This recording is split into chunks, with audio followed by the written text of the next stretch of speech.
রাজ্য সরকার কি করছে? এই কুলাঙ্গারকে এখনো জেলবন্দি করে না কেন?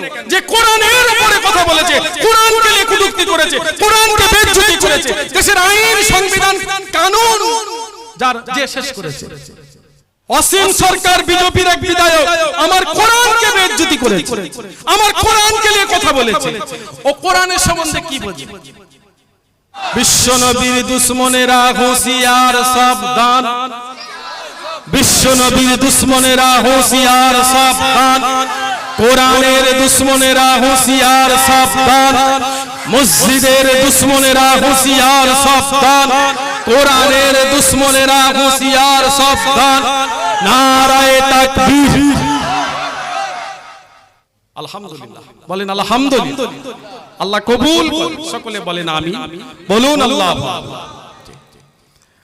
আমি আপনাদের সবাইকে আজকের এই মাইকে, অনেক মিডিয়া ভাইরা আছে, আমি প্রত্যেকটা ইমাম সাহেব হযরত, উলামা হযরত, হাফেজে কোরআন, মাওলানা সাহেব এবং মুসলমান ভাইদের অনুরোধ করব,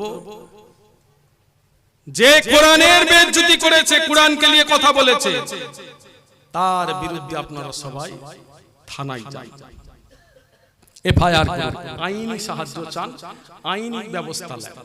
আর ঘুমাবার সময় নাই, সব ঘুমোচ্ছে, আলেমরা ঘুমোচ্ছে। আবার কবে জাগবে? কোরআন শরীফকে নিয়ে এত বড় কথা বললো, আমরা চুপ করে থাকি কি করে? কিয়ামতের দিনে জবাব দিতে হবে আল্লাহর সামনে। এত বড় কথা বলেছে যেটা মাফ করার যোগ্য নয়।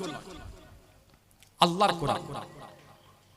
অসীম সরকার বিজেপির এক বিধায়ক আমার কোরআনকে বেইজ্জতি করেছে, আমার কোরআনকে নিয়ে কথা বলেছে। ও কোরআনের সম্বন্ধে কি বোঝে?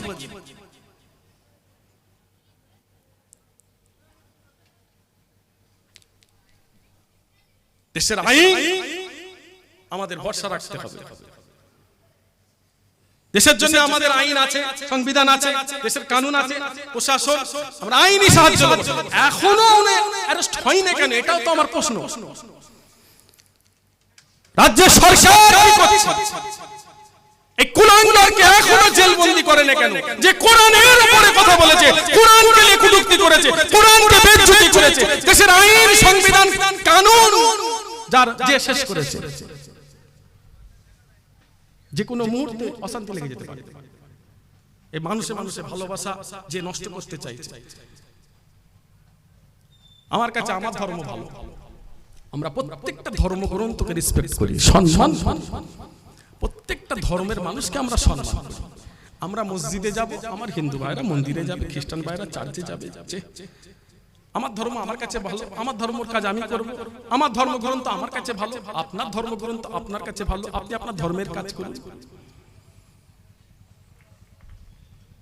কাজ তো কিছু করেনি,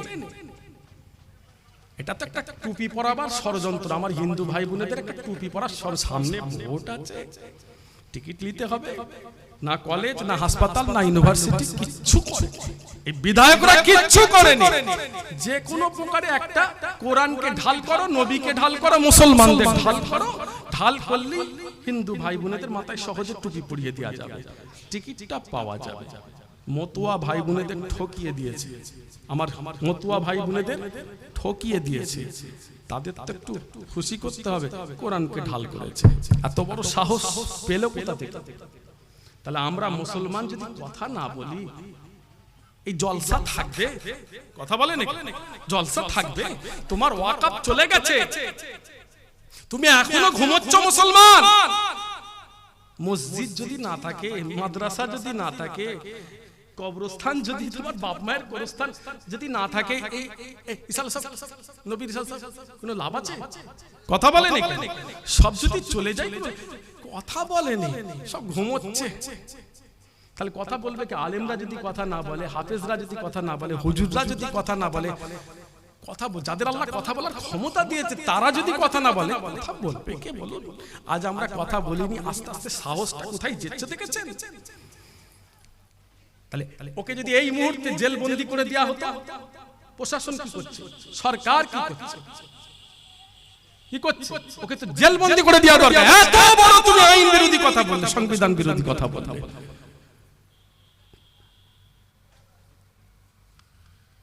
এটা সাধারণ মানুষ যদি বলে ফেলে তাহলে তোমার থেকে শিখবেটা কি?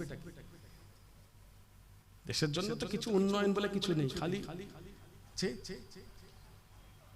আছে। ওখানে হুমায়ুন কবির ভাই, আমি ওনাকে মোবারকবাদ দিচ্ছি, তবে উনি একটা রাজনৈতিক দল করেছে, এটাকে আমি সাপোর্ট ঠিক করি না। আমার কাছে তো আমার ভাই আছে, ঘরের একটা ভাই বড় আছে, আমি ভালোবাসি, এটা আমার ব্যাপার। আল্লাহ আল্লাহ রসুল ছাড়া আমাদের কেউ নাই, আল্লাহ আল্লাহ রসুল ছাড়া আমাদের কেউ নাই। মুসলমান সাহায্য চাইবে কার থেকে? চিৎকার করে বলো, কার থেকে? আল্লাহ সাহায্য চাইবে, আল্লাহর কাছে থাকে চাইবে, যা কিছু আল্লাহর কাছে। কথা বলতে হবে আল্লাহর জন্য, নবীর জন্য।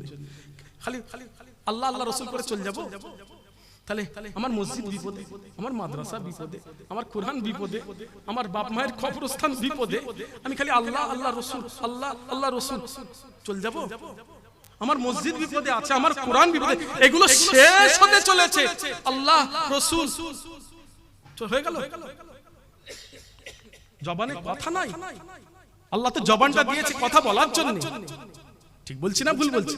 কথা বলেন, আসুন না। ইজ্জত দিবার মালিক কে? সম্মান দিবার মালিক কে? হক কথা বললে, কোরআন নবীকে ভালোবাসলে, আল্লাহর রাসূলকে ভালোবাসলে, আল্লাহ দুনিয়াতেও শান্তি দেবে, ইনশাআল্লাহ আখিরাতেও আল্লাহ শান্তি দেবে। বলেন আলহামদুলিল্লাহ, আল্লাহ কবুল করে নেন। সকলে বলেন আমিন, বলুন আল্লাহু আমিন। আমি আপনাদের পীরের আওলাদ বিদায় নেব, আসেন সবার জন্য একটু দোয়া চাই। আল্লাহু আমিন।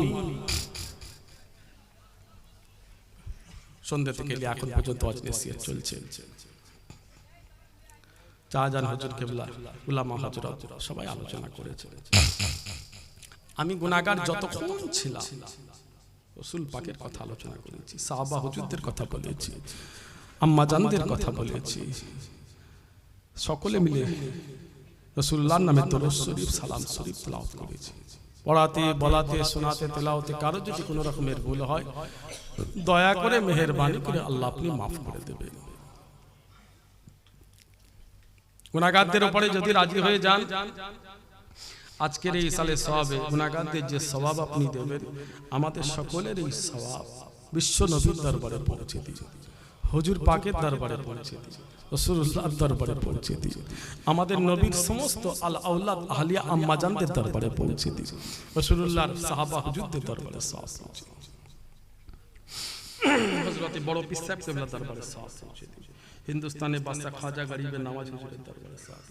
সারা পৃথিবীতে যত আলেমে হাক্কানি আল্লাহর ওলি কবরবাসী হয়ে গেছেন, আল্লাহ সকলের দরবারে সওয়াব পৌঁছে দিন।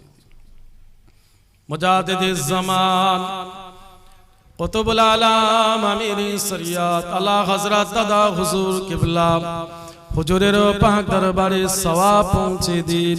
হুজুরে পাঁচ কলিজার টুকরা দাদাজান বড় হুজুর, দাদাজান মুফতি আজম মিজলা হুজুর, দাদাজান সেজলা হুজুর, দাদাজান নোয়া হুজুর, দাদাজান ছোট হুজুর কিবলা হুজুরদের পাক দরবারে সওয়াব পৌঁছে দিন। ফুরফুরা শরীফের জমিনে হাজার হাজার আল্লাহর ওলি শুয়ে আছে, হাজার হাজার শহীদান শুয়ে আছে। আল্লাহ খাস করে আমার আম্মা জান সকলের পাক দরবারে সওয়াব পৌঁছে দিন। যে গ্রামে বসে এতগুলো বান্দা বান্দি আল্লাহ আপনার কাছে হাত তুলেছি, আমাদের কারোর আব্বা জান, আম্মা জান, দাদা জান, দাদি জান, নানা জান, নানি জান, ভাই বোন, আত্মীয় স্বজন যারা দুনিয়া থেকে বিদায় নিয়েছেন, আল্লাহ সকলের পাকে সওয়াব পৌঁছে দিন। আল্লাহ সকলের কবরটাকে বেহেশতের বাগান বানিয়ে দেবেন। আল্লাহ তাদের সবাইকে দয়ার জান্নাত, জান্নাতুল ফেরদাউস নসিব করে দিন। আল্লাহ খাস করে আমার ভাই আল্লাহ মহিউদ্দিন সাহেবের আব্বা জান, আম্মা জান, দাদা জান, দাদি জান, নানা জান, নানি জান যারা দুনিয়া থেকে বিদায় নিয়েছেন, আল্লাহ সকলের পাকে সওয়াব পৌঁছে দিন। আল্লাহ সকলের কবরটাকে বেহেশতের বাগান বানিয়ে দিন। আল্লাহ তাদের সবাইকে দয়ার জান্নাত, জান্নাতুল ফেরদাউস নসিব করে দিন। দু খতম কোরআন শরীফ পড়া, দু খতম কোরআন শরীফ, দু খতম কোরআন শরীফ, 15 পারা কোরআন শরীফ তিলাওয়াত হয়েছে। আলহামদুলিল্লাহ, কোটি কোটি শুকরিয়া আল্লাহ। আল্লাহ মুখ ফিরিয়ে নেবেন না আমাদের থেকে, আল্লাহ আল্লাহ মুখ ফিরিয়ে নেবেন না আমাদের থেকে। আল্লাহ আমরা বড় গুনাহগার আল্লাহ, আপনি ছাড়া আমাদের কেউ নাই। আল্লাহ আল্লাহ আপনি আমাদের সকলের নেক দোয়াকে কবুল করে নেন। এই সালিল সওয়াবের উসিলায় আল্লাহ আপনি আমাদের সবাইকে নামাজি বানিয়ে দিন, রাসূলুল্লাহর আশিক বানিয়ে দিন। জীবনের গুনাহকে আল্লাহ আপনি maaf করে দেবেন। আল্লাহ আমার ভাইজানদের হালাল রুজিতে বরকত দিন, টাকা পয়সায় বরকত দিন, ব্যবসা চাষে বরকত দিন।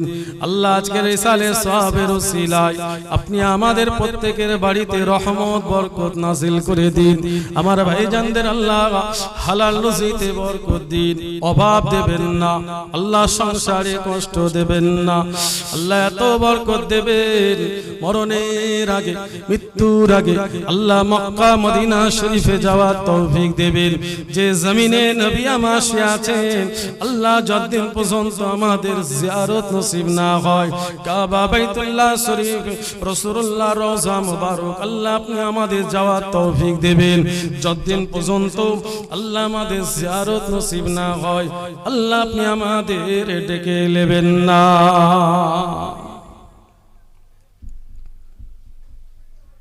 اللهم صل على محمد وعلى آل محمد كما صليت على إبراهيم وعلى آل إبراهيم إنك حميد مجيد. اللهم بارك على محمد وعلى آل محمد كما باركت على إبراهيم وعلى آل إبراهيم إنك حميد مجيد. وإذ يرفع إبراهيم القواعد من البيت وإسماعيل ربنا تقبل منا إنك أنت السميع العليم. رب ارحمهما كما ربياني صغيرا. ربنا ظلمنا أنفسنا وإن لم تغفر لنا وترحمنا لنكونن من الخاسرين. سبحان ربك رب العزة عما يصفون وسلام على المرسلين والحمد لله رب العالمين.